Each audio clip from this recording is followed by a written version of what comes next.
श्री शिवाय नमस्तुभ्याम, हर हर महादेव। तो कैसे हैं आप सब। देखिए, आज का ये वीडियो आप सभी लोगों के लिए बहुत ही ज़्यादा खास और विशेष होने वाला है। जैसा कि हम सभी जानते हैं कि अभी चैत्र मास का पवित्र महीना चल रहा है और इसी चैत्र मास के पवित्र महीने में आ गई है सबसे बड़ी तिथि, यानी सबसे बड़ी एकादशी तिथि।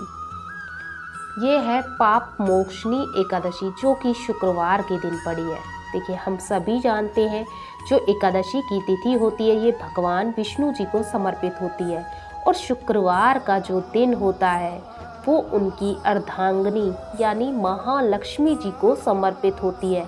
तो इसी दिन हमें भगवान विष्णु जी और माता महालक्ष्मी जी के नियमित करना है बहुत ही सुंदर सा उपाय, जो आज की इस वीडियो में हम आपको बताएंगे। देखिए, यदि आपके जीवन में धन से जुड़ी हुई बहुत अधिक परेशानियां हैं, आपका जो भाग्य है वो सोया हुआ है, यानी आप किसी भी कार्य में हाथ डालते हैं तो आपका जो वो काम है ना वो बनता नहीं है, यानी आपकी जो किस्मत है ना वो सोई हुई है। तो अपने भाग्य के उदय के लिए, अपनी सोई हुई किस्मत को चमकाने के लिए, अपने जीवन में स्थायी लक्ष्मी अष्ट लक्ष्मियों का वास करने के लिए, भगवान विष्णु जी और महालक्ष्मी जी की कृपा को प्राप्त करने के लिए आपको इस पाप मोक्षनी एकादशी पर करना है बहुत ही सुंदर सा उपाय, जो आज की इस वीडियो में हम आपको बताएंगे। ये उपाय हमने पूज्य गुरुदेव की ही कथाओं को सुन करके समझ करके आप सभी को समझाने का मैं पूरा प्रयास करूंगी।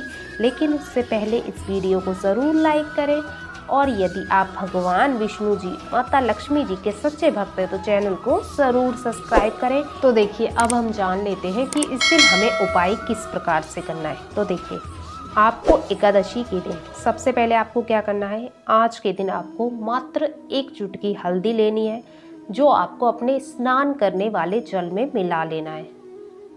देखिए, अगर आप एक चुटकी हल्दी मिलाकर इस दिन इस पाप मोक्षनी एकादशी के दिन आप स्नान करते हैं ना, तो देखिए आपसे जाने अनजाने में यदि कोई भी पाप कई बार हमसे हो जाते हैं, कोई भी हमसे यदि अधर्म हो जाता है, तो वो ये पाप मोक्षनी एकादशी हमारे इन सभी पापों का क्षय कर देती है।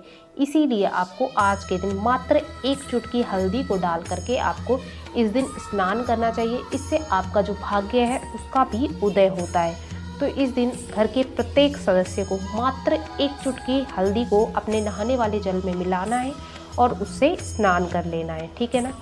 तो देखिए, आपने स्नान कर लिया, उसके पश्चात आपको उपाय किस प्रकार से करना है अब आपको ये समझना है। देखिए, आपको करना किस प्रकार से उपाय है। देखिए, आपने स्नान ध्यान से आप निर्मित हो गए, तो सबसे पहले आपको क्या करना है, आपको लेना है मात्र एक चुटकी हल्दी, ठीक है ना। एक चुटकी आपको हल्दी ले लेनी है।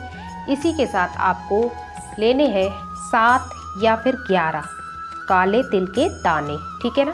या तो आप 7 ले लीजिए या फिर आप 11 ले लीजिए, ठीक है। इसी के साथ आपको एक तांबे के पात्र के अंदर शुद्ध जल भर लेना है, ठीक है। आपने ये 3 सामग्री ले ली। इसी के साथ आपको एक दीपक को तैयार करना है। अब आपको क्या करना है, एक माटी का दीपक लेना है। इसमें आपको शुद्ध गौ माता का घी भरना है और इस दीपक के अंदर आपको लगानी है गोल बाती, ठीक है ना। अब देखिए, ये सारी सामग्री को लेकर के आपको अपने ही घर में पहुंच जाना है, जहाँ पे माता महालक्ष्मी जी और भगवान विष्णु जी की प्रतिमा यानी फोटो है उनकी। वहाँ पे जा कर के आपको ये सारी सामग्री को लेकर के चले जाना है, ठीक है ना। अब देखिए, आपको उपाय किस प्रकार से करना है अब आपको ये समझना है। तो देखिए, अब आपको क्या करना है, अब आपको ये समझना है। तो देखिए, सबसे पहले आपको क्या करना है, जो आप दीपक लेके आए ना गोल बाती का, उस दीपक को आपको भगवान विष्णु जी और माता लक्ष्मी जी के समक्ष रख के प्रज्वलित कर देना है, ठीक है ना। उसके बाद आपको जो आपने एक चुटकी हल्दी ली है उसे आपको अपने सीधे हाथ में रखना है। उसके बाद आपको जो आपने 7 या 11 जो भी काले तिल के दाने लिए उसे भी आपको अपने हाथ में रखना है, ठीक है। उसके बाद आपको 11 बार ओम नमो भगवते वासुदेवाय नमः मंत्र का जाप करना है। फिर ओम महालक्ष्मी नमः मंत्र का 11 बार जाप करना है। फिर आपको ये जो काले तिल हैं और हल्दी, ये आपको जल के पात्र के अंदर डाल देनी, यानी जो आपने एक तांबे के पात्र में जल लिया है ना, इसके अंदर आपको मंत्रों का जाप करते हुए डाल देनी है, ठीक है ना।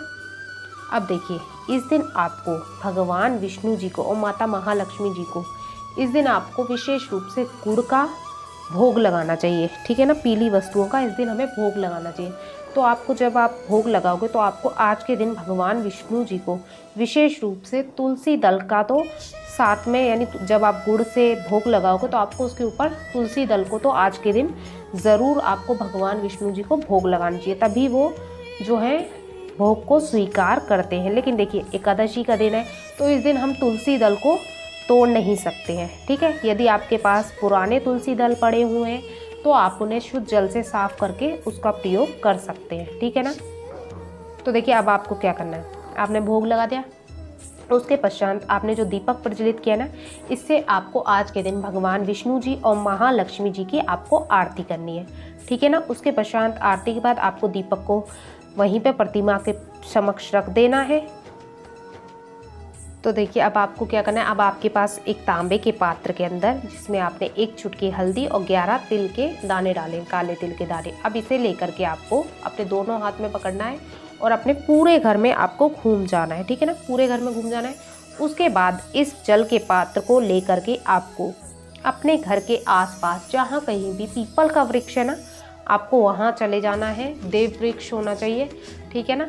तो देखिए आप पीपल के वृक्ष के पास आ गए, तो आपको क्या करना है, आज के दिन शुक्रवार का दिन है, सबसे पहले आपको पीपल के वृक्ष को प्रणाम करना है, पीपल देव को प्रणाम करना है। उसके पश्चात आपको भगवान विष्णु जी को प्रणाम करना है और आज के दिन आपको ये काले तिल और 1 चुटकी हल्दी से मिश्रित जल को आपको आज के दिन पीपल के वृक्ष की जड़ में आपको समर्पित करना है। लेकिन आपको उससे पहले उत्तरमुखी होकर के खड़े होना है और उसके पश्चात आपको ये पूरा 1 लोटा जल पीपल के वृक्ष की जड़ में समर्पित कर देना है। ओम नमो भगवते वासुदेवाय नमः मंत्र का जाप करते हुए। देखिए जो भी व्यक्ति इस पाप मोक्षनी एकादशी पर इस प्रकार से ये उपाय करता है ना, तो उस व्यक्ति से जाने अनजाने में यदि किसी भी प्रकार के कोई पाप हो जाते हैं, कोई उससे अनहोनी हो जाती है, कोई उसके जीवन के पिछले कर्मों के पाप होते हैं, तो वो सबका ना श्रेय हो जाता है। तो इस प्रकार से आपको इस दिन प्रार्थना करनी है भगवान विष्णु जी से और आपको इस दिन इस पाप मोक्षनी एकादशी के दिन ये सुंदर सा उपाय करना है।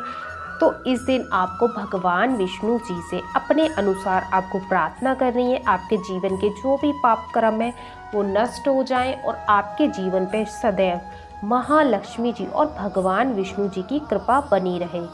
जो भी व्यक्ति इस पाप मोक्षनी एकादशी पर इस प्रकार से ये उपाय करता है तो उसके जीवन के जो भी कष्ट होते हैं ना, परेशानियां होती है, पाप होते हैं, उन सभी का श्रेय हो जाता है। तो बहुत ही सुंदर सा उपाय है जो आपको इस पाप मोक्षनी एकादशी के दिन जरूर करना चाहिए।